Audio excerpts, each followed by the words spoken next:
Okay. Okay, Ms. McCurdy, I'm Mr. Swaney. What do you think the lesson targets are for this? Like, what are the kids, what have they been learning up to this point, and what skills do they bring in that are germane to this lesson?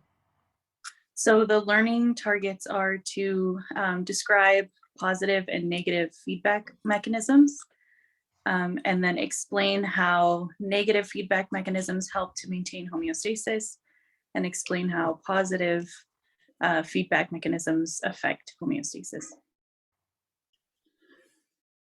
What's the specific classroom context, the situation operating in there, and what do they bring to the table in the what they need to be provided, their learning needs, and what assets are you bringing in the items provided and so forth.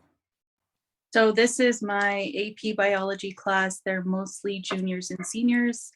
They really are students who are pretty motivated and self-guided. I do have one student on an IEP. However, she's still pretty successful in my class without a lot of differentiation. But I do sometimes reduce the lengths of assignments for her, things like that. And then up until this point, we've been learning about cell communication.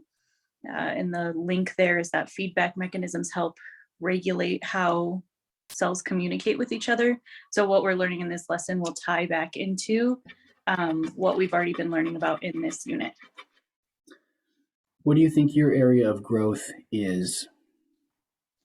Now that we're getting a little closer to the end of the year, my students are a little bit less focused than they normally are. I think they're excited for breaks and stuff. So I want to help them maintain engagement when they're working as a group. Okay. And then did you have a CSTP standard to focus on that that's your preference that relates to the learning goal that you just described?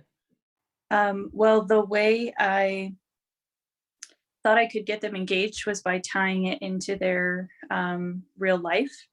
So tying it into real world situations where this feedback mechanisms will help them to make sense of those situations. And so CSTP 1.3 is the CSTP that would help with that. Okay. I think that sounds pretty good. It's one that a lot of people have trouble making use of.